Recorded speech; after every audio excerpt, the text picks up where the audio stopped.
Hello friends, आज हम पढ़ने वाले हैं सिंधु घाटी सभ्यता के बारे में। क्या, किसने, खोज और कब के थे। ठीक है ना। ये जो ऑल एग्जाम से रिलेटेड क्वेश्चन से पूछ जाते हैं, जीके और जीएस स्टेट जीके से रिलेटेड।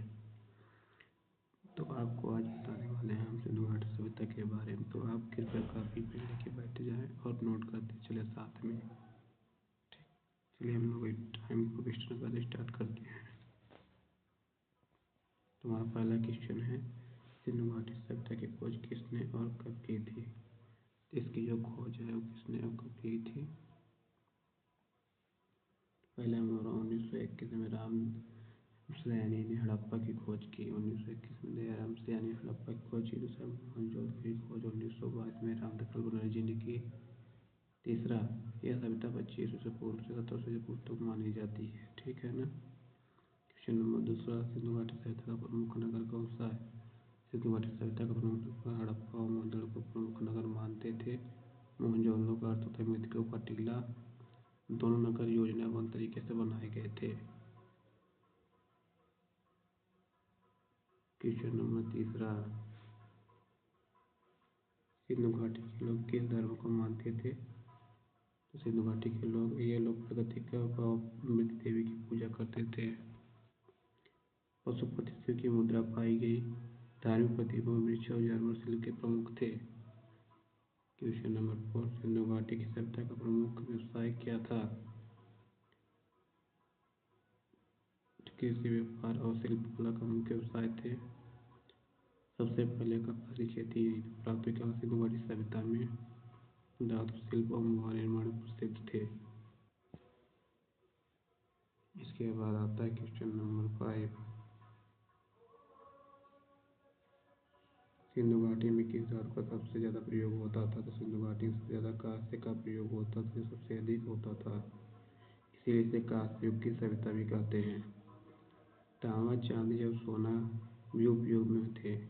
ठीक। क्वेश्चन नंबर आपका आता है 6, सिंधु घाटी सभ्यता नगर योजना पर बने थे। तो किस नगर पर थे।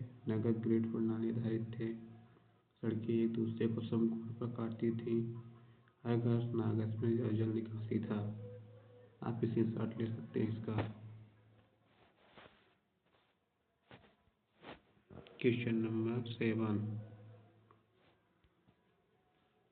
सिंधु घाटी की प्रणाली योजना पर बने थे। नगर ग्रिड प्रणाली बताई थी। सड़कें एक दूसरे को समकोण पर काटती थी। हर घर नागज में जल निकासी थी। सिंधु घाटी की लिपि कौन सी थी। सिंधु की लिपि चित्रात्मक थी। अब तक यह पढ़ी नहीं जा सकी। लिपि में मानव पशु प्रतीक चिन्ह थे। क्वेश्चन नंबर 8, सिंधु घाटी प्रमुख इमारत कौन सी थी। मोहनजोदड़ो का महास्नान प्रमुख था। सिवाय यह सार्वजनिक स्नान हेतु प्रयोग होता था। तीसरा, यह ईंटों और जल रहित ईंधनों से बना था। क्वेश्चन नंबर 9, सिंधु घाटी के लोग जो वस्त्र पहनते थे, पुरुष धोती जैसे वस्त्र पहनते हैं, महिलाएं साड़ी जैसे वस्त्र पहनती हैं और आभूषण पहनना आम था। नंबर 10, सिंधु घाटी में देवी देवताओं की पूजा कैसे होती थी। पहला, मृत एवं पशुपति की पूजा। दूसरा, वृक्ष, जानवर, जल स्रोत भी पूजे थे। तीसरा, धार्मिक प्रतीकों वाली मोहर खुदाई में मिली। क्वेश्चन नंबर 11, सिंधु घाटी में कौन सी फसलें होती थी। पहला था गेहूँ, जौ, कपास और बाजरा प्रमुख थे। कपास की खेती का पहला प्रमाण यहीं से प्राप्त हुआ। सिंचाई वर्षा और नदियों पर निर्भर होती थी। पहले इसमें नहीं थे मॉडल वगैरह। क्वेश्चन नंबर 12, सिंधु घाटी के लोग व्यापार कैसे करते थे। वे दूर दराज के देशों में व्यापार करते थे। मेसोपोटामिया से व्यापार के प्रमाण मिले।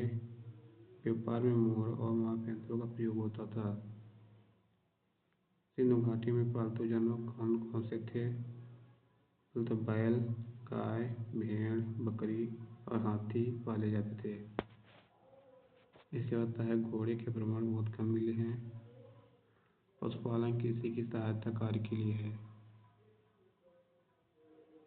क्वेश्चन नंबर 14, सिंधु के पतन के कारण क्या थे। बार बार के बाढ़ और जलवायु परिवर्तन के कारण थे। दूसरा, आर्यों की संभावना थी। नदियों का मार्ग बदलना एक कारण था।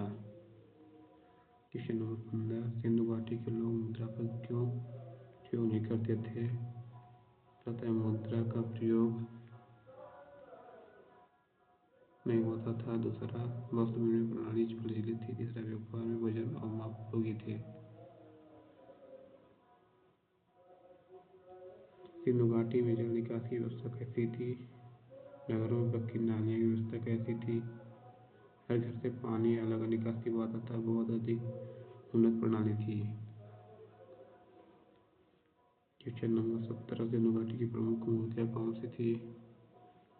नर्तकी कांस्य की मूर्ति सबसे प्रसिद्ध थी। पुष्पों की मुद्रा वाली मोहर मिली। ये मूर्तियाँ शिल्प कला दर्शाती हैं।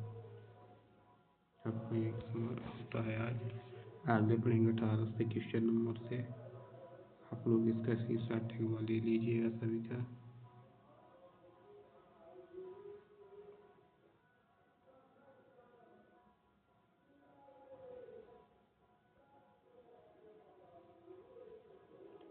ठीक है, आज हम यहीं पे रुकते हैं। अगले बार वीडियो मिलेंगे।